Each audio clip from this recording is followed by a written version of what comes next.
ولې له 2022 کال وروسته پاکستان په یو داسې بحران کې ښکېل شو چې نه اقتصاد جوړ شو، نه سیاست او نه امنیت؟ ولې عاصم منیر یو ځل بیا پر افغانستان او هندوستان سخت تورونه ولګول؟ آیا د عربي هیوادونو چین او IMF مرسته واقعا مرسته ده که یو داسې زنجیر چې پاکستان پکې لا ډیر تړل کیږي؟ ولې د خلیج هیوادونه اوس د پاکستان پر وړاندې خپل چلند بدلوي که څه هم کلونه یې میلیارډونه ډالر مرسته ورکړي؟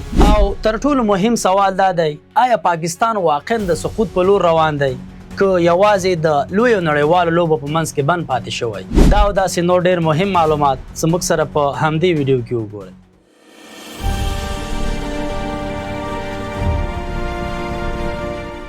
السلام علیکم ورحمت الله وبرکاته. له 2022 کال وروسته پاکستان له داسې بحرانونو سره مخ شوی چې خلکو یې تصور هم نه کوو. سیاسي بېثباتي زیاته شوې، اقتصادي کمزوری شوی، ګراني او بېروزګاري پکې لوړې کچې ته رسېدلې او امنیتي ستونزې هم ورځ تر بلې زیاتې شوي. په پاکستان کې د پوځ او سیاست ترمنځ اړیکې بیا د بحث لویه موضوع ګرځېدلې. ویل کېږي چې په پاکستان کې مهمې سیاسي پریکړې د سیاستمدارانو په لاس کې نه بلکې ځواکمنې ادارې او فوج پکې مهم رول لري. کله چې پاکستان د انډیا او افغانستان سره حساس حالت رامنځته شو، د پاکستان ولس د پوځ ملاتړ وکړ او ټول هیواد یو موټی ښکاره شو.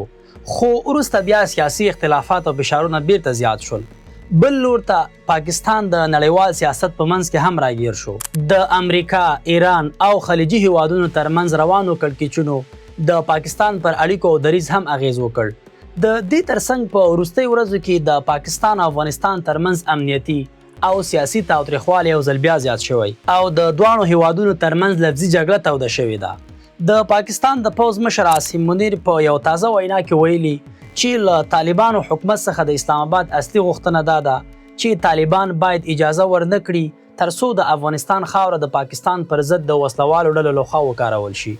هغه په ځانګړي ډول د TTP او بلوچ وسلوالو یادونه وکړه او ادعا یې وکړه چې دا ډلې له افغانستان فعالیت کوي او د پاکستان پر ضد بریدونه تنظیموي.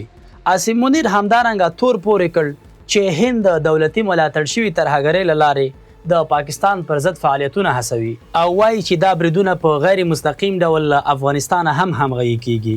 هغه په خپلو خبرو کې ټینګار وکړ چې پاکستان یوازې یوه غوښتنه لري چې د طالبانو حکومت باید په خپله خاوره کې د ټولو وسلوالو مرکزونه ختم کړي او د پاکستان پر ضد د فعالیت اجازه ورنه کړي. عاصم منیر خبرداری ورکړ چې د پاکستان امنیتي ځواکونه به د هر وژل شوي پاکستاني وګړي بدل اخلي او د ترهګرۍ پر ضد به عملیات تر هغې روان وي څو چې وروستی ترهګر له منځه نه وي تللي. دا څرګندونې وروسته له هغې وشوې چې د خیبر پښتونخوا په بن ولسوالۍ کې پر یو امنیتي پوسته خونړی برید ترسره شو. د معلوماتو له مخې په دې برید کې لږ تر لږه 15 پولیس وژل شوي او ګڼ شمېر نور ټپیان شوي دي. خو ځایي خبري سرچینې وایي چې واقعي شمېر ښایي له دې هم لوړ وي. راپورونه ښایي چې بریدګرو لومړی د چاودېدونکو موادو ډک موټر د پوستې پر وړاندې استعمال کړ چې له امله یې پوسته سخته زیانمنه او نړول شوې. له دې وروسته بریدګرو د ډرون الوتکو او سپکو وسلو په کارولو سره پر سیمه کنټرول ټینګولو هڅه کړې. کله چې د پیښې ځای ته د مرستې او ملاتړ لپاره نور امنیتي ځواکونه روان وو، هغوی هم د کمین له برید سره مخ شوي چې له امله یې د تلفاتو شمېر نور هم لوړ شوی دی. بل لور ته پاکستان ادعا کوي چې د خیبر پښتونخوا بلوچستان په وروستیو ناامنیو کې لاس لرونکي وسلوال له افغانستان فعالیت کوي. خو د اسلامي امارت وایان ذبیح الله مجاهد د پاکستان د پوځ مشر عاصم منیر وروستۍ څرګندونې په کلکه رد کړي دي. مجاهد وایي هغه تورونه چې ګواکې د افغانستان خاوره د پاکستان په ضد کارول کیږي حقیقت نه لري او بې اساسه ادعاوې دي. د نوموړي په وینا اسلامي امارت هیڅ چاته اجازه نه ورکوي چې د افغانستان له خاورې د کوم بل هیواد امنیت ته ګواښ جوړ کړي. هغه ټینګار کړی چې افغانستان د سیمې له ټولو هیوادونو سره د متقابل احترام او ښه اړیکو غوښتونکی دی. خو تازه بیا تیره ورځ دوشنبه د خیبر پښتونخوا د بنو برید له وجې د پاکستان د بهرنیو چارو وزارت اعلان کړی چې دوی په اسلام آباد کې د افغانستان د اسلامي امارت د سفارت سرپرست احضار کړی دی.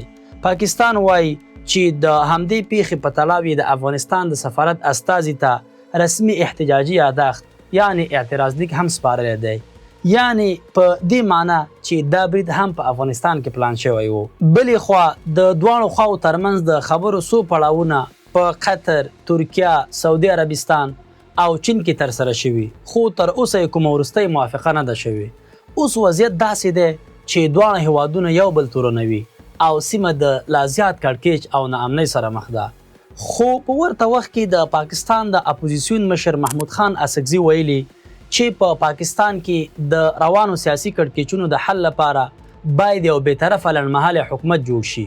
هغه ټینګار کړی چې له هغې وروسته د یوه کال په موده کې رڼې او ازادې ټاکنې ترسره شي څو ولس خپل راتلونکی په خپله وټاکي. محمود خان اسکزي دا هم ویلي چې پوځ باید له سیاست څخه بشپړ لرې وساتل شي او یوازې خپلې اساسي دندې ترسره کړي.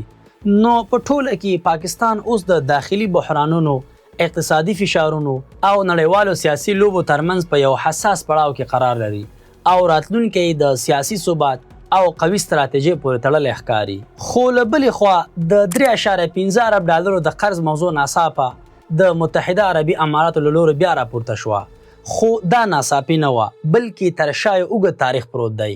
پاکستان تل د ستونزو پر وخت د مالی مرستو لپاره د عربي هیوادونو لور ته تللی دی او د مسلمانۍ د نوم په استفادې یې د هغوی څخه خیراتونه او قرضونه راټول کړي دي.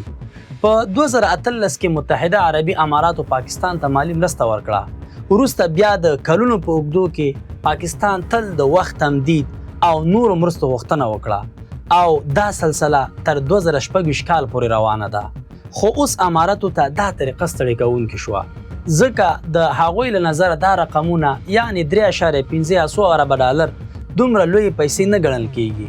خو ستونزه پیسو کې نه وه بلکې په اړیکو او چلن کې وه. اماراتو، سعودي عربستان او حتی چین تل د پاکستان سره مرسته کړې ده، خو په بدل کې وخت ناوخته د نارضایتۍ احساس هم کړی دی. دلته یوه مهمه خبره دا هم یاده شوې چې پاکستان تل له اقتصادي پلوه د بهرنیو مرستو او قرضونو پورې تړلی پاتې شوی دی، که هغه له نړیوالو ادارو لکه IMF وي، که له عربي هیوادونو او یا د نورو شریکانو. ویل کېږي چې پاکستان د خپلو اقتصادي ستونزو له امله بیا د مالی ملاتړ غوښتنه کوي او همدا کار د ځینو هیوادونو لپاره د فشار او ستړیا سبب شوی دی. ترڅنګ یې اوس ورو ورو دا احساس هم زیاتیږي چې د پاکستان او متحده عربي اماراتو ترمنځ اړیکې یوازې د پیسو پر محور ولاړې دي، نه د اعتماد او د متقابل درناوي پر بنسټ. اما اماراتو د کلونو په اوږدو کې پاکستان ته هم مالی مرسته ورکړه او هم یې کاري فرصتونه ورته برابر کړل. زرګونه پاکستانیان د دوبۍ او نورو ښارونو په ودانیزو، خدماتي او تجارتي برخو کې کار کوي. خو دلته یوه حساسه موضوع راپورته شوه. کله چې په سیمه کې سیاسي کړکېچونه زیات شول او د خلیج هیوادونه د امنیتي فشارونو سره مخ شول، نو د هغوی له لورې دا تمه موجوده وه چې هغه هیوادونه چې له دوی اقتصادي ګټه اخلي باید د اړتیا پر وخت سیاسي ملاتړ هم وکړي.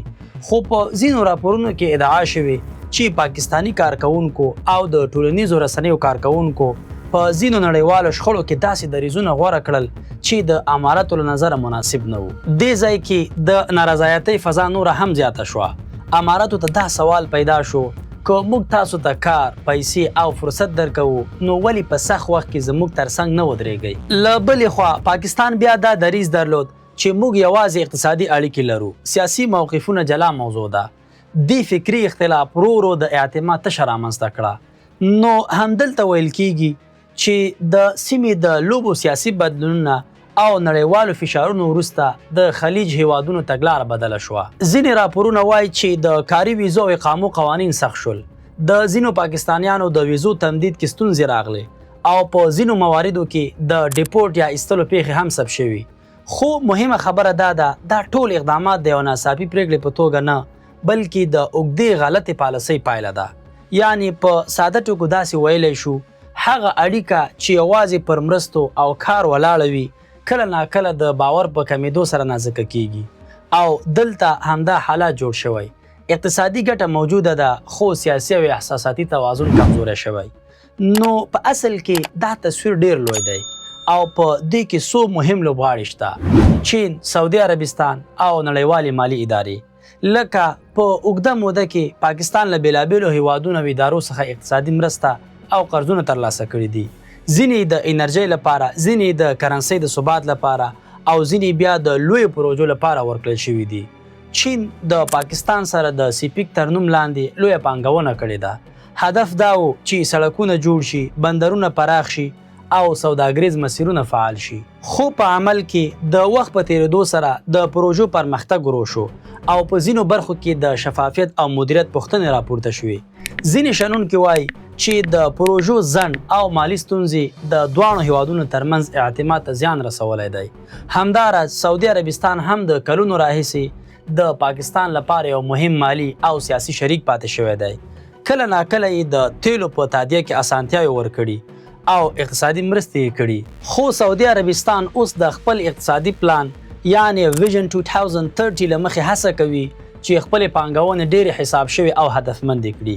دا بدلون د دې سبب شوی چې د بې قید او بې شرطه مرستې پخوانۍ دوره ورو ورو ختمه شي. ترڅنګ پاکستان څو ځله د نړیوالو مالي ادارو لکه IMF او ورلد بانک څخه قرضونه اخیستي دي، خو دا قرضونه تل د سختو شرطونو سره وي. د مالیاتو زیاتوالی او اقتصادي اصلاحات دا شرایط د عام ولس لپاره اقتصادي فشار زیاتوي او همدا موضوع په داخلي سیاست کې هم جنجالي کیږي. دلته اصلي ټکی دا دی پاکستان د اوږدې مودې راهیسې د بهرني مالي ملاتړ پر سیستم ولاړ اقتصاد لري. دا سیستم درې لویې پایلې لري. اول، اقتصاد تل د فشار لاندې وي. دوهم، پریکړې د بهرنیو شرایطو سره تړلې وي. دریم، او د اعتماد اړیکې کله قوي کله کمزوري شي.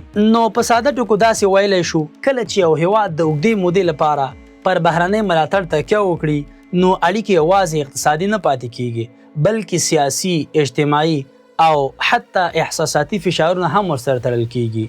نو همدلته کیسه ورو ورو خپل تر ټولو حساس پړاو ته رسیږي.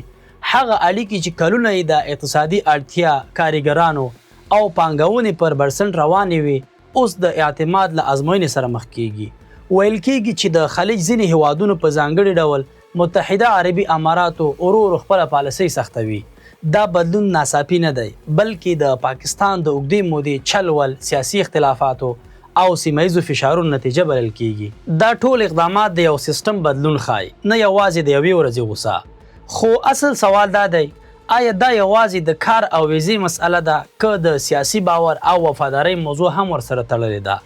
ځینې شنونکي وایي چې کله یو هیواد د بل هیواد له اقتصاد، کارګرانو او بازار څخه ګټه اخلي نو په ضمني ډول ترې د سیاسي همغږۍ تمه هم کیږي.